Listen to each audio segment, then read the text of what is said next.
There we go. Perfect. How's it going, Dominic? Good, thanks. Yourself? Good, great. So we got Dominic Doyle here today, South African racer in Moto America Junior Cup, and you've been doing pretty darn well in the series. And this is I think, the 40th or 41st EricSwanRacing.com podcast. So welcome and thanks for joining me today. Just gonna have a Yeah, I've been seeing you. conversation. You've been racking up the episodes Yeah, I've lately. been doing fairly quickly, sometimes 3 and 4 a week. That's why I have that scheduler app now, because it's a lot of them. I have 3 or 4 waiting to do that are already scheduled, and I think I have another 3 or 4 I still have to publish and edit. So Yeah, that's that's what I'm awesome. working on today. So this is going to be a good conversation. Just not so much of an interview, but back and forth. You can ask me questions. Yeah. Just have a conversation. So tell me what you've been up to lately. Actually, I just got back yesterday from. I drove to New Hampshire. I had to go pick up a dirt bike because I'm going to Florida this week coming. I'm heading down to Florida and I'll be training with a couple guys down there for like a week, and then ride some supermoto, and then head to Jennings to test for next season. Okay, what kind of dirt bike did you get? I got a CRF 450.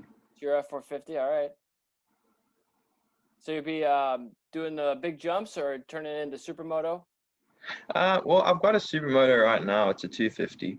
So I think I'm just gonna ride the motocross bike a little, just to ride on the dirt. It's good to have around here because I'm in Indiana and it's pretty cold, so I can't really ride the supermoto as it is right now. So it's quite nice to have a dirt bike to just go do some riding. You switch it over for any ice riding at all? No, not really. I've only been here for 2 years, so I haven't really gotten into anything like that yet. Yeah, it seems a little cold for me, but some people swear by it. A lot of people up in Michigan do it around here. So, but it hasn't been super cold lately. Although it's snowing right now, and it's 17 degrees out Fahrenheit. So maybe Yeah, it's cold enough I'm pretty now. sure it's like I don't know, -2 Celsius. I don't really know about Yeah, Fahrenheit, but it's cold. it's cold. Cold, very cold. So yeah, I'm in Michigan, so you're not far away from me in Indiana. No, it's only like I don't know. It's like 5 hours to Detroit from me. So Yeah, I'm about a half hour, 45 minutes north of there in Sterling Heights, so not too okay. far. Yeah, so I used to race myself, motorcycles, but it got really expensive for me. But seems like you've been able to figure that part of it out, the financial side of it. Yeah, for sure. I mean, when I raced in South Africa, it was just like me and my dad. Um, well, I started racing when I was 5, and I raced motocross for a little bit, and probably until I was 8, still on 50s, and I moved to like supermoto and then road racing, but that was all like me and my dad. Um, but then I moved over here, and like my stepdad and my mom were like also the only ones supporting me for like the junior cup season. So I did like the last 3 rounds of that, and that was 2018, and then 2019 I was going to do the full season. Just like we basically raced out of the van. I've got a Ford Transit, and we went to like literally every round in that in 2019, except for the last 3, which was when I joined like the BartCon team. Um, their rider that they had at the time had left and gone to another team, so there was an opening. So Was that Damien?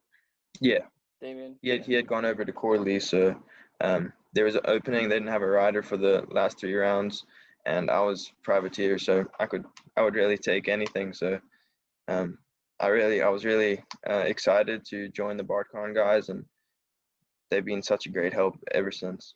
And tell us the difference between, doing it yourself, wrenching on the bikes yourself with your dad in your own van to being on a team with full crew and like technicians. I mean, it's definitely like the results really showed, because I was like in 2019, when I was racing by myself, I got my best position was a third, like at the first round, and but that was kind of like technical default. One of the guys got disqualified. I had finished fourth, so I got third, but I never really stood on the podium um, until my first round with BartCon, which was at Pittsburgh, and I think I got a second in the first race there, and like we just went up from there, and the next season started with a bang. I think it's also just you're more relaxed. You're not as physically exerted during the weekend from having to do all that stuff, and you have more confidence because people are like, "How can I help you go faster?" Like that's so helpful to have several people in your pocket like helping you in all different areas. Yeah, for sure. Cause like when it was just me and my stepdad, he had only really like worked with motocross bikes and stuff like that before. So um, he was all good with working on the bike. It was just like when it came to setup, I didn't really have anyone to like set the bike up. Like we got the Olin shock, put it in the bike, and that was kind of that. And not many like changes after that. So when I made the move to a team, it was just a world of a difference when you're having somebody like set the bike up for you, and you just tell them like what it's doing, and like they'll try something and hopefully it helps, and most time it did. So um, yeah, it's just that gives you the confidence to just go out there and push a lot harder than like if you were working on yourself and not really sure what you're doing. Yeah, for sure. I mean, you learn a lot that way, but it's not always the best results. No, yeah, for sure.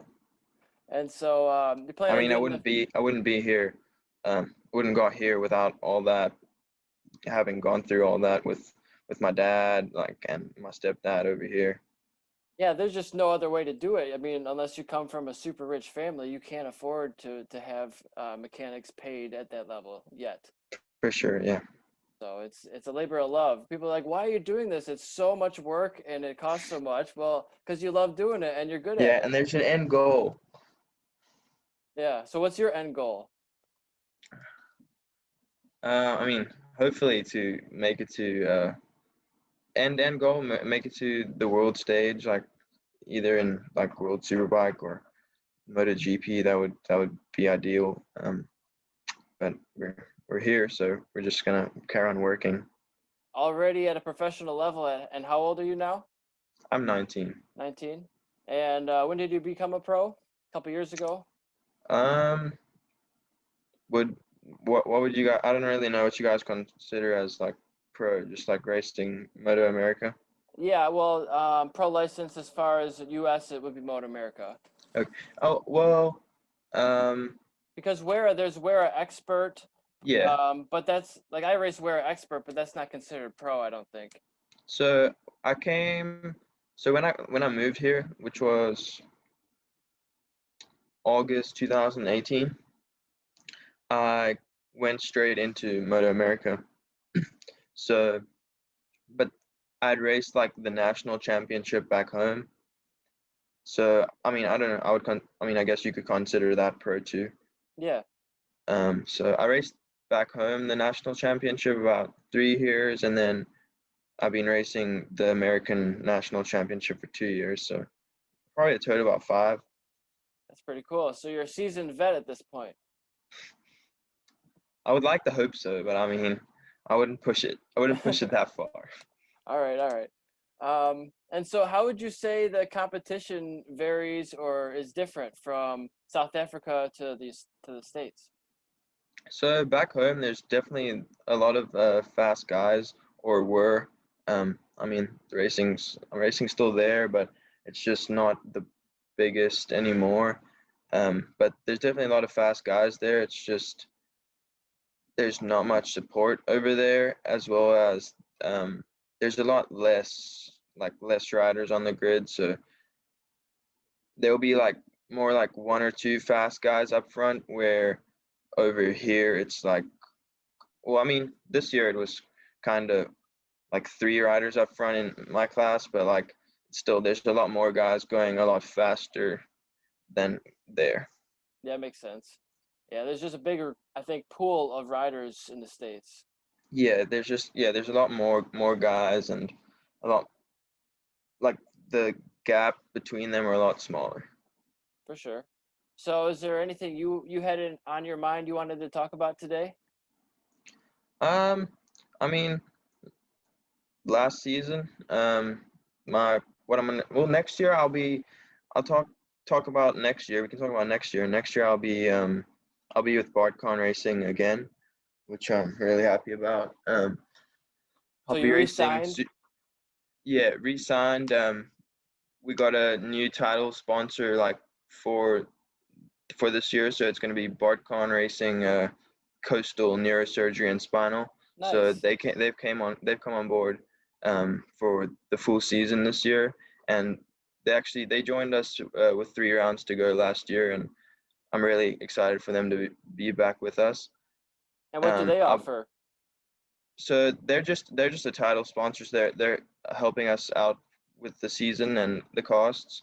Um, they're actually a neurosurgery and spinal like doctors place. It's down in Florida, in Destin, Florida. Okay. Um, but yeah, I'll be racing the super sport class this year Very on a nice. So cup. moving up. Yeah, moving up. I raced junior cup for the last 2 years and got a couple of rounds on the twins bike this year. I mean, sorry, last year. But there were like a couple options maybe to go to twins too, but I kind of wanted to make the jump up to super sport kind of like now before it's kind of too late. I think I need to do it while I'm still fairly young. Yeah, that's a good age to do it. You know, you've got some real experience under your belt. You're battling with Rocco. I remember at Indy, I was watching some highlight videos a few minutes ago. You were just passing and repassing, passing and repassing, giving it to him, and you know he might have beat you, but it was like that much. You know, it wasn't by a lot, and you were right there the whole race. Yeah, it was. I mean, we had a really like a lot of great battles this year, and there are a couple. I mean, a couple at the beginning where I came out on top. The rest of the season obviously didn't go my way, but I definitely had a lot of fun battling with Rocco and all the rest of the guys, Sam and Ben. Yeah, it's a good field there. You got a good group of good, fast, clean riders who like to battle hard. Yeah, for sure. And I love seeing that. You know, that one of my favorite things is just racecraft, watching people how they make passes, or sometimes you know go wide in a corner and then another guy passes them again. They make a mistake, but I just love that. So, what are some of your highlights of your racecraft that you always try to accent when you're racing? I mean, with the junior cup bike, it's kind of you really gotta save it for the last lap. Um, whether it's making a last corner like move or drafting to the line, it's just like you're better off waiting. I learned that. I mean, if that's one thing I learned throughout the whole season, you're better off waiting for the guy in front of you, just like sitting there and waiting till the last lap and planning your attack. Unless you're really confident enough that you can like gap him and pull away, there's no real point in leading and just wasting energy. Um, because I mean, there's a lot of the races where you'd see Rocco like wait till the last lap or wait till we get on the straightaway to draft me. So I mean, I definitely learned my lesson from that. So it's about patience. It's hard to think that a motorcycle racer it's going at the speed of sound is trying to be patient. Yeah, I mean, patience in some ways it's good to be patient, like in that. But if you're trying to get through the pack, sometimes you can't really be patient. So Yeah, yeah, it all has its time. yeah, So yeah, the goal is to be second place for right on his heels until the last lap, and depending on the run to the line, how long it is, then you can make your yeah, decision. yeah. Well, I'd say on a junior cup bike at least. Yeah, all bets are off. I think when it comes to 600s and up. Yeah, no, just the run to the line, you don't really get as lucky as you would on the junior cup bike. I mean, drafts still happen. Like I've gotten drafted by Yeah, 0.48 seconds at the finish line. That sucks. I know the feeling. Yeah, it happens. It's like the width of a tire, you know. Yeah, there were a Um, couple races that were a width of a tire this year. those are the best ones, though. You want them to be close. You just would Yeah, like to be ahead by a little bit more. yeah, exactly. So yeah, I spent most of yesterday editing videos, and then in the meantime playing my sim racer upstairs. I got wheels and pedals and all that stuff, and I got a pretty good workout, man. That's a lot. Yeah, that thing looks really cool. I saw it on. I'm not sure which podcast it was, but I know you showed it on one of them. That was Bobby Fong Oh and yeah, yeah, Jack Roach, I think. that was it. So I've been trying, I have a Twitch account to stream all that stuff, but Yeah, I think my laptop's not strong enough to do that because it keeps glitching and all that. So I've been struggling getting that to work. But I got like a webcam in front, and then since you're using your laptop, you can have you can use that webcam. So you have two yeah, angles looking at you. You have the screen in the background of your racing. So it's just kind of cool. If I'm gonna do it, why not just broadcast it, right? yeah. I mean, So it's most good. people do. Yeah, it's good training and good workout. There's so many tracks on there, and I just got the new Formula One 2020 video game, and let me tell you, it's ridiculously difficult. Um, I basically beat the Gran Turismo sport game, every single race on it in Yeah, gold in the time trials, and I know how to race. And I get into this Formula One game, and I'm just spinning out every other three corners because it's just so sensitive compared to every other game. Because yeah, now you're in a rocket ship, you're not in a car anymore. This is like a ridiculous piece of technology, and you just have to treat it like that. And yeah. I've seen I was those. not. I've seen those. Like the the simulators too. Yeah. They look pretty cool, but I mean, I think that's probably harder than riding a bike. Yeah, it's probably easier just to do it in person sometimes. Yeah. It's just more expensive. Is it easier to drive a car than drive that simulator? um, you know, it depends on the car. Because some cars, if it's like a lower class car, it's not that hard to turn the wheel. But if you get Yeah. into like a GR1 class, like a prototype LMP2 kind of car, like a Yeah. Le Mans car, it's very difficult. It's very stiff. A Formula One car, it's a lot of work because it's really giving you that feedback.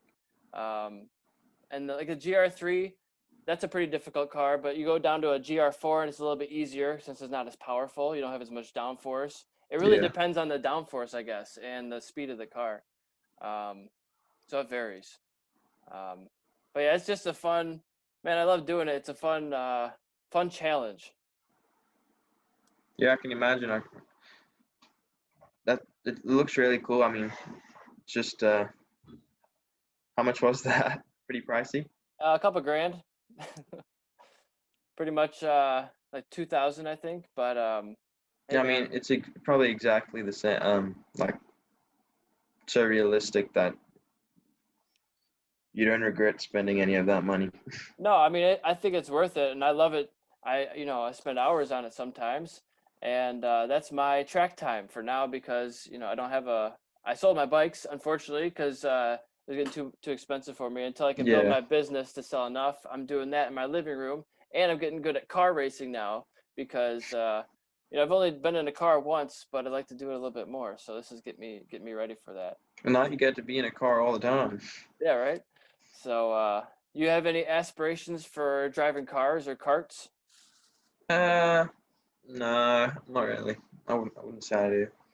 Sticking with the bikes? I mean, I like driving cars and going fast in cars and stuff, but I mean, I don't have any like racing aspirations for it. Yeah, I got you. Um, so the Ridge was a new track you went to this year. What did you think of that track? I thought the Ridge was like um one of the nicer tracks on the calendar for sure. Um, like the elevation changes and all that was like really cool, and I'm stoked that we get to go back there next year. The start was a little weird, I'll say that. Yeah. With the chicane, Like the chicane worked like perfectly fine. Like during the race, just on the start, there was a couple. I mean, incidents in a couple of the classes where there was a couple crashes. Just it's not the longest run down to that first left into the chicane. So I don't know if it'd be better if they had like ran it like straight all the way down to like it would be turn 3, and then just run the chicane on the next lap. But I don't know. Yeah, just for the start, make it easier, so get everybody through the lap. You don't Yeah, want to have, yeah, there's a bunch of tracks that have really notorious first turns. Like anytime it's a hairpin or anytime, like Austin's always yeah, a hairy corner for the first one, but it's just the nature of the track. yeah. So it depends. And do you think, are you guys going to the Coda this year? I think MotoGP is not going there now, or it's postponed. Yeah, I don't know. I saw a couple people wondering what was going to happen now with Coda because since if MotoGP wouldn't come, if Moto America would go there at all, or if they would take all the classes there, that'd be pretty cool. I think for everybody to get to ride there for a change. Because I mean I haven't ridden there personally. Yeah, I mean, it's arguably one of the best tracks in North America, I'd say. Yeah, for sure. And it'd be just such a waste not to use that. And now that MotoGP is not going there, why not, utilize that, use all the classes? Yeah, definitely. I'd also really like to be going back to Indy, but I mean, unfortunately, we can't. Oh, you're not doing that this year? No, Brainerd will be on the calendar. I think that replaced Indy. It's probably a way cheaper track to rent out I can imagine. than that megalith of a track. But it's huge. It seats what, 500,000 people? Yeah, and I don't think it was really viable when you can't really have any fans. That's ridiculous. You think you're gonna have fans this year? I think we will. I mean, I haven't really heard much, but I do think so. I hope so. You think the having packed grandstands actually makes you race better, or does it get in your head and make you nervous? Uh, I mean, once the lights go off, you don't really pay attention. You don't even look at that stuff? No, I mean, you get the same butterflies before the race with or without the fans there. Right. But once the lights go off, it's all good. And so you're on this BartCon team again this year. Are you guys doing any major testing rounds or any like practice in Wera or CCS or Daytona, anything like that? I know some of the Junior Cup portion of the team are going down to Arizona to get some testing in here soon, and then I'll be going. Like I said, I'll be going down to Florida next week. Um, I'll be just training, like riding and cycling and running with a couple of guys for a couple of weeks, and then I'll head. I'll drive down to Jennings for the first test of the season. Are you on Strava? I am. What's your name on Strava? Just your name? Yeah, I think so. Okay. I think so. I'll check. I'll check. Yeah. Let us know because I'm on there all the time. I've been slacking. I haven't been biking as much. I've been focusing on my business and just trying to get that Yeah, up and running and selling that's more. important too. Yeah. So you go in. Yeah, I go in it's just spurts. my name, Dominic Doyle. Is It's just there a my name, certain? Dom. I heard. I What's up? gotcha. It's just your name, Dominic Doyle. Yeah.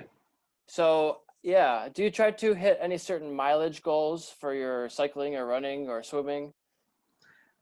So with cycling recently, I haven't really been able to cycle a lot because there's been quite a lot of snow down here, and the temperatures aren't really uh helping with that. Yeah. So most of the time, for these last couple of weeks, I've been just in the gym every day, um, or on the spinning bike downstairs. So I'll do like a hour or two spinning class in the morning, and then hit the gym like in the evening. And then with running, most of my running lately has been all on the treadmill. So I mean, I like to do if I'm going to the gym, I like to do like at least 3 miles on the treadmill after my like weights workout. Okay. And you're doing like arm workouts or leg stuff, or Well, what kind of weights are you doing? so I do my lower body on Monday. So I'll do like legs on Monday, and then I'll do a full upper body workout on Tuesday, and then the rest of the week's mostly cardio and like core stuff.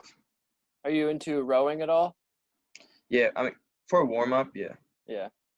Yeah, that's a tough one. I did a Orange Theory class recently, and they had rowing, they had running, and then a weight workout, and then stretching afterwards. I thought that was pretty good. I liked it, and it's all high intensity. You wear some like armband.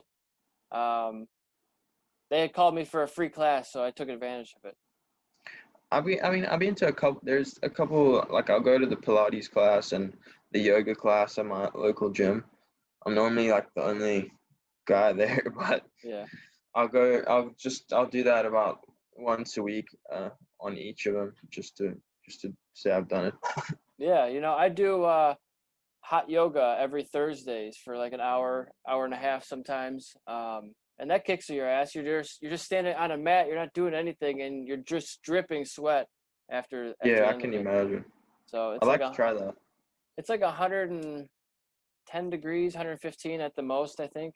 And yeah, it's mentally very tough, but and I wear my fitness watch, and it tells me my heart rate is maxed out at like 180 beats per minute sometimes, and I'm just standing still, doing different poses. Like there's a whole balancing. The reason I love doing it is it's great for shoulder work. You're doing a lot of over your head stuff, Yeah, and there's no weights involved. It's just your body weight and your hands. But your hands are up above your head for like 10 minutes. It feels like, and yeah, then that really helps out my shoulders because I've had bad shoulders in the past.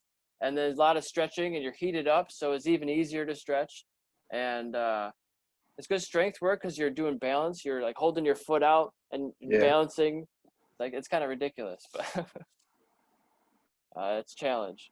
So, um, so yeah, tell me, how has COVID affected your life lately? Are you doing everything like normal, or is it everything crazy? Um, right now it's pretty much normal. I think it's been around long enough that everybody's kind of adjusted. Yeah. So no, yeah, not really. I haven't. Nothing's really changed besides nothing really. No. And are you a full-time Moto America athlete, or do you have a day job? I'm a full-time Moto America athlete, but that doesn't cut it. Yeah. Um, yeah, so I mean, I had a job at the beginning of the season. I worked at Sam's Club for a while, and I had to leave because once the Moto America season started up, I kind of wasn't really at home much, so there wasn't really any point of me being employed. And this winter, I've been I've been I've been to Florida twice, like training with a couple guys and riding supermoto, and um, work isn't really ideal right now. So I'm just working with what I made off the season last year, and yeah, just training hard because there's nothing. The training and work is kind of hard to like juggle the two. So I'm just training hard to make make it a good season next year. For sure, and just get some good results, and that'll help, pay the bills, right? Yes. And do you have any merchandise, like any T-shirts or mugs or I don't know, but anything like that?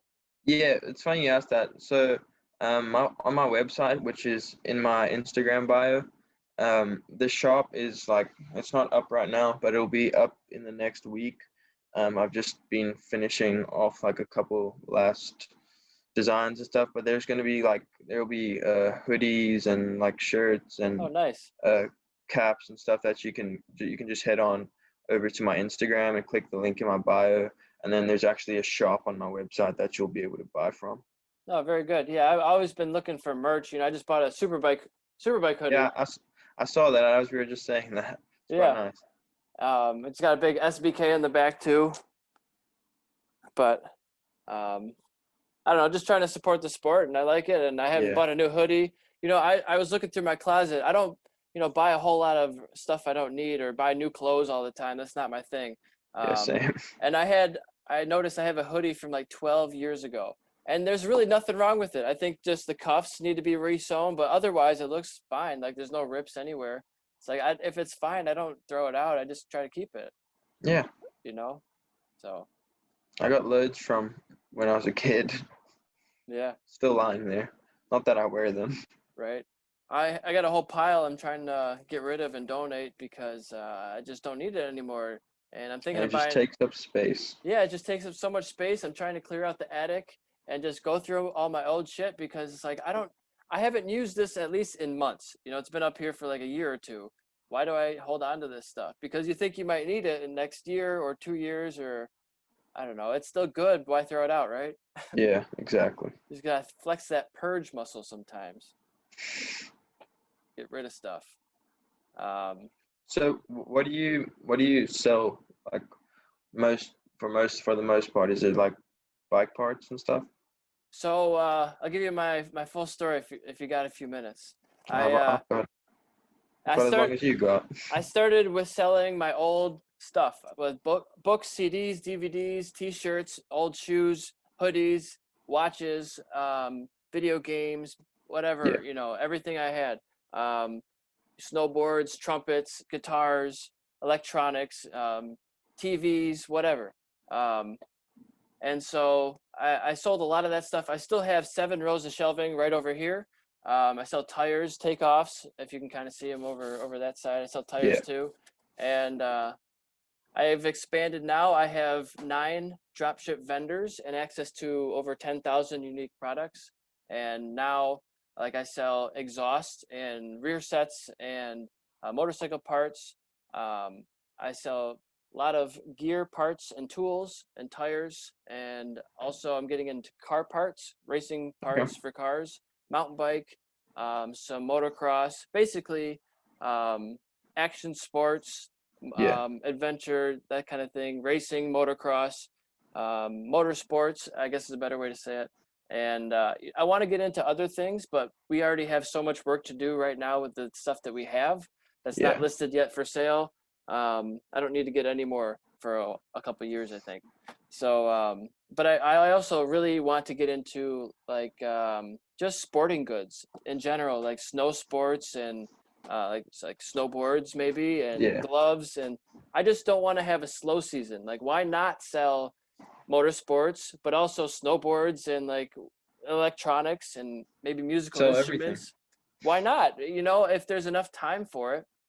I have 2 workers right now who help me out, and I might hire another person here soon to help make more listings because it's profitable, and I've proven like it's finally starting to feel like it's working. So I just need more of That's it. good. Just need more of it and more volume, but it's getting better. So it's exciting. And the whole goal of this is for me to create a revenue stream that takes me out of the equation. Like the whole point eventually will be for me to step away and hire somebody else to run the operational side of it so that Yeah. I don't have to be a bottleneck of information. Like, hey, what do you have to do for this? We'll just check the manual. Because I already have like an 80-page how-to manual for everything that I do so that I can walk away at some point. Yeah. It's just not quite there yet for me to do that. So the whole point is for me to be able to fund myself and not have to work a job, to be free, and then to fund racing so I can go back to racing motorsports professionally, and maybe I'll be competing with you. Who knows? But it's just I was very fast as a novice, and as an expert I just ran out of money, and Yeah.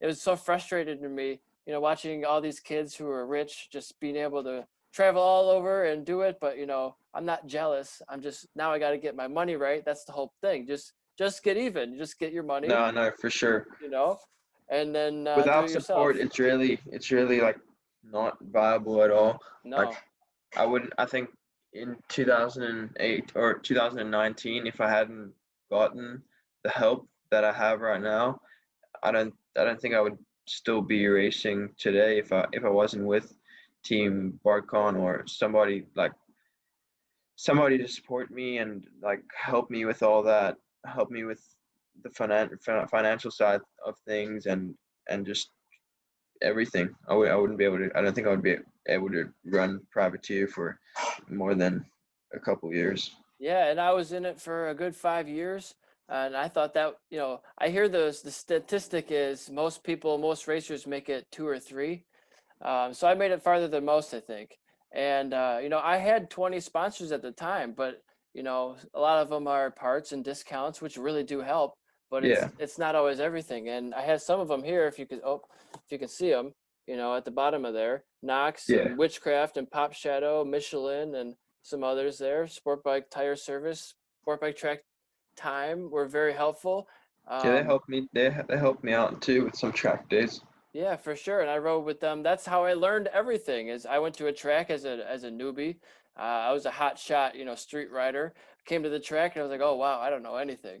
Yeah, and I was getting shown up by the novices. And then a few days later, I was passing racers in advanced. I was like, why don't I just start racing? Because I'm passing these guys. But you Yeah, don't realize that, racers aren't always going 100% on a track day. They could be testing something or trying something out. You don't have yeah. to always go 1,000%. And you don't want to throw it all away at a track day. It's not worth it. There's no prize. You could be a track day winner. I've ridden with them too. Track day winners, yeah. Yeah, So about how many tracks do you think you've ridden so far? that's a hard question. Or how many configurations? Because that's even more. Uh, Because one track could have like 3 different configurations. at least I don't know. Probably like 25, 25 or so. maybe 30. Do you miss the tracks in South Africa? Are they different styles? Yeah, there's a couple like different ones. Like there's my home track was kind of short. It was like 2.2 kilometers, Okay. so pretty short. Yeah. But it was a nice, really nice track. Um, I wouldn't say it's too much different to here. But Pretty then similar. like East London, which was the next track that was closest, it was it was kind of like a street style circuit because like the main straight and like the first like 4 corners was actually a public road like during most of the day. Yeah. But if they had a race there, obviously they'd close all that off. That's interesting. But It's a it's actually unique. it's actually a Formula One. It was actually one of the first Formula One circuits. It's called the East London Grand Prix circuit. Okay. I have to look that one up. Yeah, Um, it's really fast. yeah. And so would you ever consider doing any of those Grand Prix like Macau or the Irish road races? Probably not. Um, I mean, I don't know. I don't know. I don't know if I would actually be able to answer that now.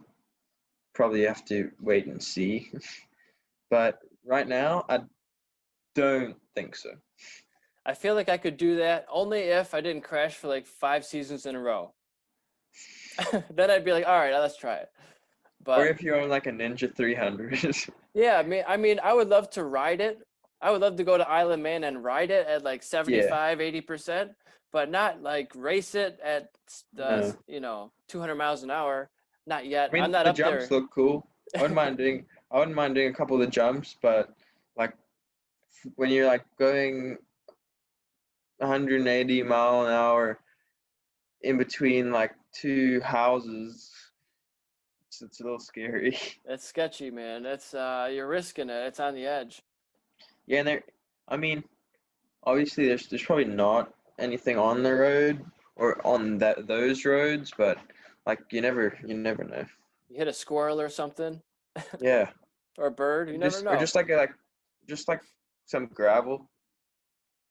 I always think, man, it's crazy to me how the rally races and even those type of races, there's spectators almost dangling over the pavement. Yeah, like sticking their head out the wall. It's like someone is gonna get killed, I think, again, and it's not gonna Yeah, I be mean, good. it happens all the time. But but I guess that's what they like. They like up close and personal.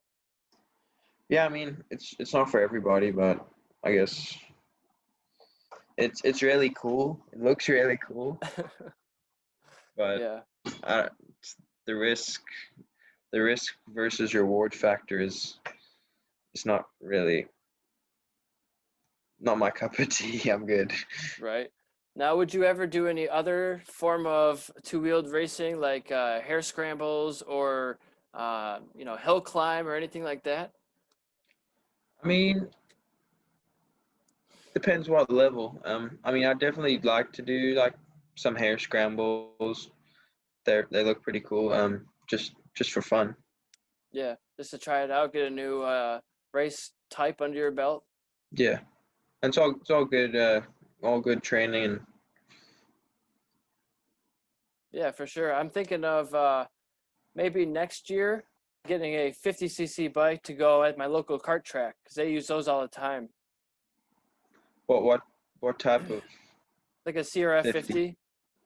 Oh, like the mini. Yeah, I think that's what I'm gonna get. CRF 50. They're like $1,600 brand new, like a 2021 CRF 50. Do you have a local go-kart track?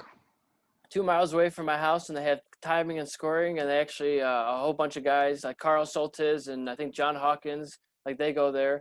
They're in the super sport class.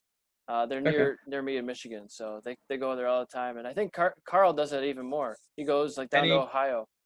any guys on supermotos or I don't think they do big bikes. I think the highest is 150cc there.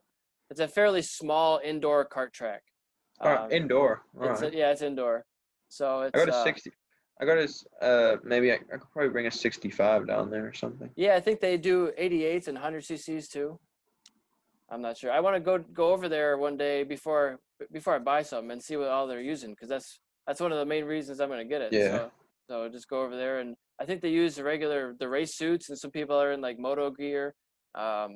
But you got to wear full gloves and boots and helmet and all that. It's legit. Yeah, I ride some of the go-kart tracks down.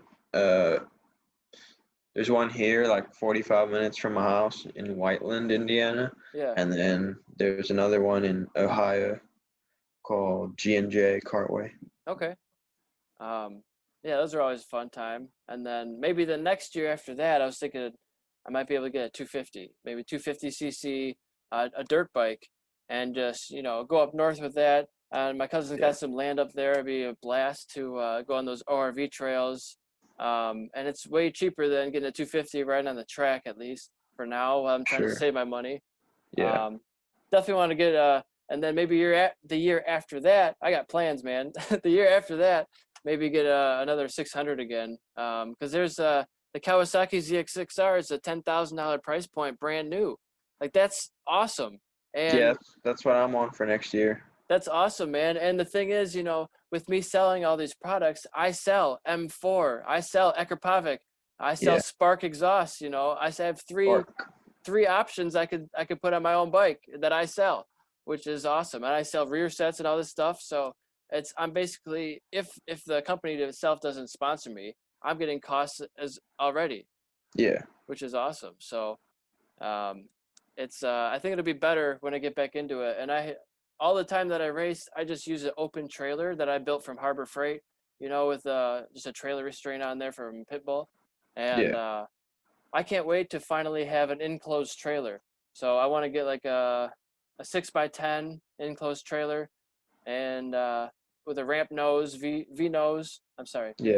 ramp door, V nose, so that I can just roll it up there without too much hassle. I'm living the van life. You think the van? See, I'm looking at buying a new truck though. So if I'm gonna buy a new truck, I don't want to also have a van. I'd rather go Just the have a van trailer. then. You Just think have a so? van. Because then Yeah. you can sleep in it.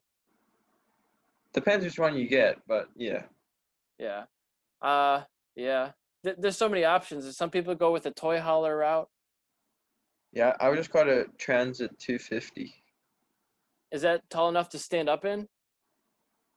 No. No, see, I don't want to do that. I've hit my head on so many of those. But I got two 12-inch subs in the back, so it makes for a good drive. At least you're bumping down the road, right? Yeah. And my trailer says you're not supposed to go over 55, but that never happened one time I drove it. What, you haven't gone under 65? No, my trailer says the wheels are rated for 55 miles an Oh, hour, yeah. but I never once went 55 miles an hour. You went over that? Yeah, and they always held up. I never had a blowout. I just made sure I changed them early because they would always start to bounce sometimes because it's not a lot of weight on that trailer, Yeah. and they get like cupping and they start to crack. But what can you do? So, but tell me, you got a whole lot of logos on your shirt. Are some of those your sponsors? This is a 2020 shirt, so there will be some new ones for next year. Okay. Are any of them staying on board for next year? For next year, we'll have K-Tech, Orient Express will be on board. Blood will be on board. Blood lubricants. Yeah. Like I said, Coastal Neurosurgery and Spinal, and then I'm in the process of announcing my like leathers and helmets and stuff like that. So I should have that out before Friday. I think before I want to say you had Bison. Is that right? Yeah, I wore Bison this year. Okay, nice. And how'd you like those compared to like most? It's not a typical leather brand. You normally see like the Tai Chis or the Alpine Stars. You don't hear about Bison too often. So tell me about them. No, it was definitely great to be part of the Bison family this year. That helped so much. The suits were actually really good, and there were like I had a couple different suits. So like my first one was made from like the one was the I think the one type of kangaroo, and then the other one was the other type. So, but I mean both suits were really good. But by the time I got into my second suit, it was like just the fit was like really good, and I really liked the look of it and stuff like that. And Bison just really helped a lot throughout the 2020 season with like repairs and stuff, and they were always like they were at a lot of the rounds to like help, and if I had a crash they would like repair it like there and right there and there, which you can't really get with a lot of the other brands at the track. Yeah. Because like if you're wearing Tai Chi or like something like that, there's not really anybody at the track for it. The only people that are really at the track are Alpine Stars, and most Alpine Stars riders are like the superbike guys. Yeah, it's very And selective. yeah, so like I think having Bison at the track is a really big help. That's awesome. It's good to see that support. Yeah, for sure. Um, yeah. And is that the Wounded Warrior Project or Veterans? Yeah, the Wounded Warrior Project, the BardCon team donates to them. It's pretty cool. Cool program there. Yeah, and we've actually got a veteran on board for this season, Ryan Snooks. Okay, very cool. And so you said you were doing some cycling. When you are able to ride outside, are you doing a lot of road cycling or doing mountain bike stuff? Mostly road, but I do have some pretty cool trails that are like 20 minutes from my house. So since I can't really cycle at home right now, I'm going down to Florida for 2 weeks before testing. So I'll be probably doing mostly road cycling, but I'm taking my mountain bike with just in case. Yeah, what part of Florida? I'm going down to Daytona Beach. Oh, nice. Very good. I went down to Clearwater 2019 in November, and I brought my mountain bike. I got one of those hard cases and I flew down, and it wasn't cheap, but it was super nice to have my bike down there with me. Yeah, sure. And it probably would have been cheaper just to buy a bike and leave it there, but it was nice to have it. And I rode like a couple hundred miles when I was down there. I didn't rent a car. Only time I had a car was from the airport to my Airbnb and then back. And that was like a shuttle bus kind of thing. Yeah. But yeah, I just rode everywhere. There's one time I went all day riding in Florida, and I didn't get burned. I wore sunscreen and all that stuff. I wore a hat and I wore a helmet. Um, but yeah, I went like 60 some miles. I went to a hockey game. I crossed 3 bridges. I went and got breakfast, lunch, and dinner, and it was great. It was like I was adventuring out in middle of nowhere. But the scary thing for me was at the time I hadn't really gotten my GPS and bicycle riding down pat. So I didn't have Yeah. any mount for my phone. I didn't know where I was going, and my phone died. And this is my Oh, navigation, how to get back to my place. I don't even know the address of my Airbnb off the top of my head, you know? And so it's like, oh, that's kind of nerve wracking. It's like, I really got to figure my way back home now and just be aware of my surroundings you because, found your way back, I hope. yeah, oh yeah, it was fine. I'm pretty good with navigating, but it just makes me a little nervous when I don't have that backup of the Yeah. technology in your pocket. You know, that's how everything used to be before phones existed. But Yeah, rely luckily, on the map. we grew up in a generation where we always have rely on the phones. Yeah. So, Don't know what I'd do traveling across the country without a phone. do you think you could manage if you just had a map? Maybe. You should. If I sat with a map for like a couple hours or maybe an hour before I leave and just like write shit on it, what highways I'm supposed to be on and stuff. I remember when we used to print out MapQuest directions and we just have like turn by turn. Okay, go 100 miles and then turn left at this one. And okay, go to the next one. Okay, now what's next? That wasn't that long ago. 15 years It ago, maybe. Yeah, it really wasn't. Um, so, how long did you want to go today on this podcast? We're about 52 minutes so far. It's up to you. You want to keep going? Yeah, it's cool. Very good. I see you got some books behind you. Are you a reader? I'm not. I'm sitting in my mom's office. Is that Anita? Yeah. I see her. I got a name down there. That's why I found that Yeah, I out. know. Hopefully the viewers can't see that. You know, I think it'll be gone by the time it goes to recording. It's just for while we're doing this. Yeah. So yeah, I've been just been doing these podcasts, trying to talk with interesting people and get my name out there more and expose interesting characters like yourself. I mean, like I wish there were just more eyeballs and more like behind the scenes of in Moto America, like on the news or like on more prominently out there for people to see. Yeah, for sure. Like if it was broadcasted like some of the other sports. Like all over ESPN. Like all you see is football and I don't know, baseball. I don't watch ESPN because that's all you Yeah. see on there. You know, what if it was rotating more of more racing in there too? That might be a beneficial thing. Yeah, I know. If like if racing and if racing got the same like TV time as American football, You know, I think it's that'd be ideal. a big part of it is because American football is in every single high school in America, right? So what if you had American racing in every single high school or elementary school? Start them young if you can. Each elementary school just needs a go-kart track. There you go. They already have one. It's called the parking lot. Exactly. Just need cones. Yeah, just need some cones and start them on Strider bikes. I think there are programs that actually do that. That they have like getting little kids on bikes in early ages. There's programs like um, I can't think of the names of them, but I can see there's like a logo. Peopleforbikes.org, I think it is one of them.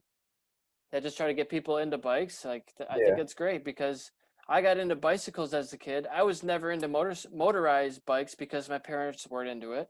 And so when I got old enough, my first car was a motorcycle. You know, I bought a Ninja 250 for my first vehicle, and that's how I got started. And then it just progressed from there. I got a 600. Then I went to the racetrack, and then I just was hooked. Yeah. So did you ride from a very little age and just Yeah. your parents were into it too? So yeah, my dad, he raced when he was like young, like when he was like 18 or so. He raced like on the go-kart track on a 50. Okay. So when I was 4, I got on a motocross bike. I raced motocross from when I was 5 till about 8, and then I got onto like a KTM 65 on the go-kart track, and then onto a CRF 150 on the go-kart track, and then I raced a couple of like supermoto rounds in South Africa, and Okay. then there was this thing called or it's actually still around. It's called the NSF 100 Cup. Um, it's run by this company called Samra, and they have like a bunch of identical NSF 100 bikes, and like you pay a certain amount of money for the whole year, and you just rock up at each round. You It's kind of a random selection of the bikes because they're all the same, or so it's kind of fair. Um, so I raced that. That was like my first road racing bike experience on the go-kart track. So I raced that for about 2 years, and like they had a whole lot of like camps and stuff for the kids. So like with the like more experienced riders would come coach. So after that, I raced a CBR 150 on the go-kart track for like maybe a year or so. And then I started racing the like probably the equivalent of the KTM RC Cup here was they had like a KTM like 390 class. It was a little more stock with like you had to run stock suspension, etc. So like they try to keep the cost as low as possible. So more people can get into it. Yeah, That makes and then sense. I raced that for a year or a year or two, and I did a wild card ride here in the U.S. Road Racing World with John Ulrich.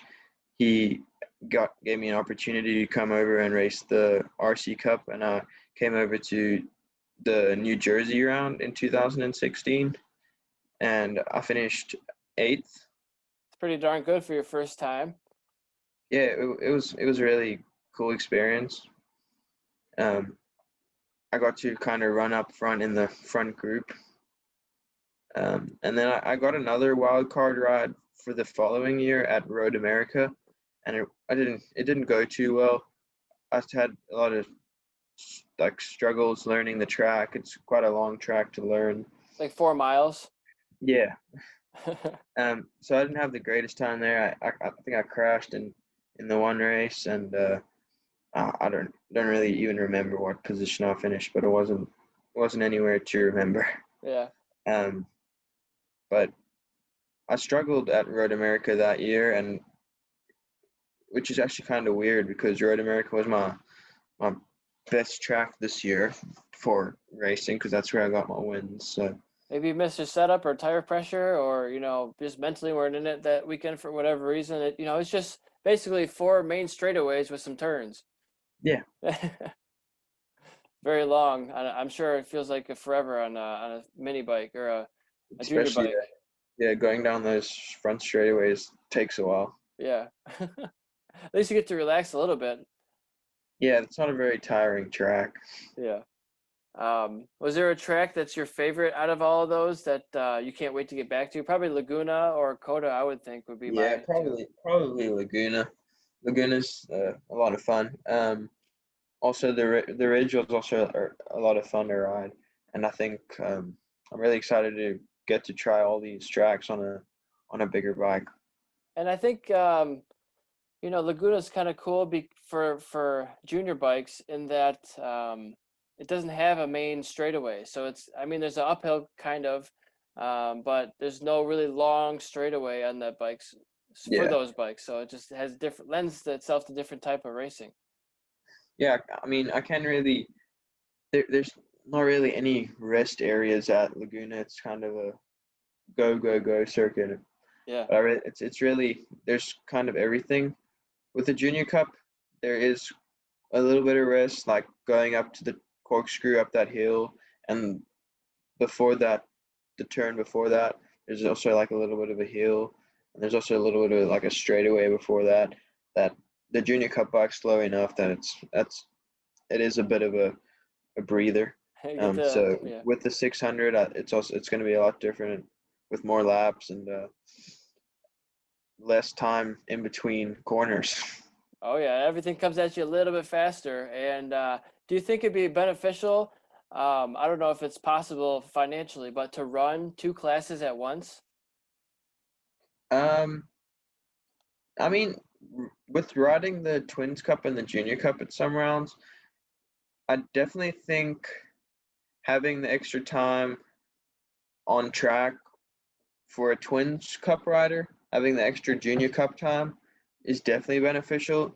The other way around, it probably is, but the Junior Cup, you do get a decent amount of time on track, where some of the Twins weekends where like you didn't really get that much time on track just because it's one race and some of them were one qualifying, I'm pretty sure. So um, I don't know. It's I'd probably just stick to one class. It's Okay. just less to worry about, and you're focused on going fast on one thing instead of two. Right. You're probably a little bit more fresh Yeah, for sure. instead of I used to do six races a day in Wera if there was, both A's, so both A super stock and bike 750s and 600s, both of them. So that's a lot of races, and you get exhausted pretty quick and you run out of tires. But I was just trying to get as much race experience as possible as soon as possible, and I think it helped. By the end of it, you're just exhausted, and you kind of figure out the right way to ride in an efficient way, because you can't ride stiff anymore. You can't fight the Yeah, bike after a certain period, but you get a lot of track time.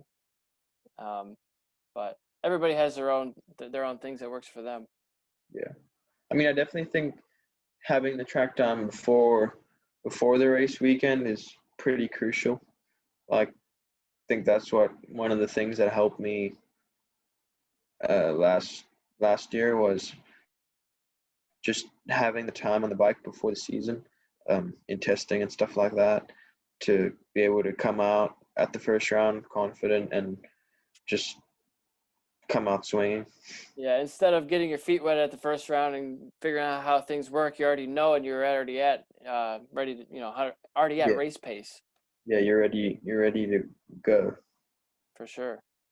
Is there anything that you've been working on lately? Whether it's, I mean, you're stepping up to a new class. So are you working on like engine braking or breaking into the corners, or, carrying less speed and trying to shoot out more because you're got to take different lines now? Um, Not really. I'm kind of waiting to test the bike first. So I've been riding a lot of supermoto in the off season with like couple of my friends like Brandon Posh and Gus Rodeo and uh, Casey and Sam Lockoff, all of them. Just just riding with the guys and just trying to stay active on the bike as much as possible. Um, so I haven't really been working too much on anything particular for the 600. So I'm really looking forward to the first test here in a couple weeks. So I think it'll go well. We'll be testing for a good couple days. So I think we'll be able to get a lot of stuff figured out for the season and the bike set up pretty good. Just got to be a little bit smoother, I would think, than the last bike. Yeah, definitely. Do you know if this bike is going to have a slipper clutch in it? Yeah, it should. Very good. Yeah, my first, actually my last Kawasaki didn't have one, and you can see on some of my videos, just it's skipping into the corners. You can hear it, and it's just trying to downshift as hard as possible. It's you can do it, but it's not smooth. And then Yeah, the next bike I had, a Triumph, Daytona 675R. I had one Um, too. Man, that was such a smooth bike. The downshifts, it made it so much more stable into the corner. It felt like you could exit faster. It just makes such a difference, those little things. I had two of those. In South Africa, I raced a 675, but not the R, just Okay. the regular. Yeah. Um, I raced the 2007 675 for like a year, and then I think it was a 14, just the regular, not the R either. I Yeah. raced that for like a couple races just while I was waiting on my like immigration to come over here. Yeah, it's a very nimble bike. I liked how quickly you could like flick it back and forth compared to the inline fours. If I was noticeably faster in the corners than I was before, and you know the opponents in front of you, I definitely closed up a lot on them, and it wasn't slow on the straightaways either, and it wasn't built up. It was stock the way it was, I Yeah. believe. So it was nice. I liked it. But I would my next bike I would probably get a Kawasaki again. Like I said, I've had three of them. I had a 250, a 636, and then I had a 600, and then the Triumph. So I want to get a 600 again, another track bike. Probably won't get a Triumph. Probably, I mean, everybody points to the Yamaha R6s, but I've always been a little different. So I'm going with the Cowies. I've liked that before. They're fast and they have 36 Yeah. more CCs than the other bikes. So maybe it's a benefit. Who knows? I'm looking forward to figuring that out myself. I don't think it was any heavier than the other bikes. No. It's just minor, minuscule amounts. And you've been riding Dunlop all this time. Are you riding Dunlop for your other bikes too? I run Metzlers on my supermoto bikes. Just by choice, or just is that what fits? Um, well, I got a really good deal through CT Racing. They gave me a sweet deal on the Metzler tires, and also by choice, the Metzler Supermoto tires are just like I ran a couple of the other ones, and just the Metzlers, just for like sliding into the turn and stuff like that. The feel is kind of a whole lot better than all the other ones. Okay. Yeah. As long as it feels good, that's what you need, right? Make you feel confident. And so are you an American citizen, or how does that work? You have a visa, I've got a green card. I'm not an American citizen yet. but you're trying to be, you're gonna apply to be? Yeah, but you got to Uh, wait a couple years. yeah. You have to fill out all the paperwork and go through the due diligence and study all American history and all that stuff. Yeah, Take the tests. yeah. You can only take the test after like I think it is 10. It's either 5 or 10 years of living here. Oh wow, it's that long. Okay. Yeah, I didn't know it was that lengthy. I thought it was fairly quick. I don't know if it differs between countries or not, but Does it make you nervous, all the immigration talk and all the presidency stuff that's going on, or do you try to stay away from that? no, not really. Yeah. You're not too I think we'll be good. political. What's up? Not too political. No, Yeah. don't really bother about it. So what's the climate like in your country as far as what's going on there with the landscape? So it's pretty moderate climate where I live. I lived in a town called Port Elizabeth, which is right on the coast. Um, it definitely doesn't get near as cold as where I'm at now. Like, uh, if it was like 50s there, they'd be saying it's too cold. Um, but then it also doesn't get as hot as it gets here. So it's like it's moderate, so it doesn't get too cold or too hot. This is the first couple years you've experienced snow then, right? Yeah, And what do you think of that? it's pointless. You don't like it? I mean, I don't mind it. Or actually, yeah, I don't like it because then I can't really do much. You know, there's a saying that goes something like, "There's no such thing as bad weather, only poor clothing choices." But Huh? True. I kind of agree with that. But also, I'm in Michigan and it's cold as hell here, and I kind of can't wait to move outside of Michigan, below the snow belt, so I can be outside all year and not have to wear 7 layers of clothing. Uh, yeah. I want to But move down to Florida permanently. see, I like Florida, but I've been there a whole bunch of times on vacation. But I don't think I want to move there because of the hurricane and natural disaster risk. I think it's Yeah. too high. The pythons. Yeah, the pythons, the wildlife. There's dinosaurs, alligators. So you gotta be careful down there. Spiders, I'm sure. But I'm thinking maybe more further west, maybe Arizona, Nevada, Texas. California seems too crowded. Louisiana, maybe. I hear they have some good food there. Nashville, Yeah. I don't know. Seem like good cities, Yeah. but maybe in the I next don't couple know of too years. much about any of them. Well, you'll be traveling the country, so you'll be visiting a lot of different cities, I am sure. I've been traveling in the country, but I still don't know enough about any of them. See, most people say, "Oh, well, you're traveling all over the place. You must see so much." When I travel, I went straight to the racetrack and then straight home. Yeah, I just drive past them. I don't go in them. Yeah, I didn't really see a whole lot, but you see a lot by night Yeah. when you're traveling. Um, so yeah, I don't really have any bullet points, so I'm just spitballing off the top of my head. Yeah, Uh, you're good. is there anything on your mind? No, no, I'm good. All right. Well, we can wrap this up if we got nothing else. It's gonna take me a little bit to edit and post this one. I still have a few in the queue, like I said. Yeah, that's cool. So where can people find you online? Are you out there anywhere? On like on social media. So on Instagram, it's Dominic Doyle 25, and then on Facebook, the page is Dominic Doyle hashtag 25. So they're basically the same. And then if you want to head over to my website and check out the merch, it'll be like released in the next week or so. And then I'm also going to be announcing my leather sponsor for the season as well as my helmet within like the next week. So just keep an eye out for that. And yeah, just you can get my shop link in the Instagram bio. Okay, very good. And I'll give you. I'll let you say or I will say, if you want to, you can come back on here when you get your first podium or first win, celebrate it, and talk about it. Talk about that race. I think that'd be Yeah, cool, for sure.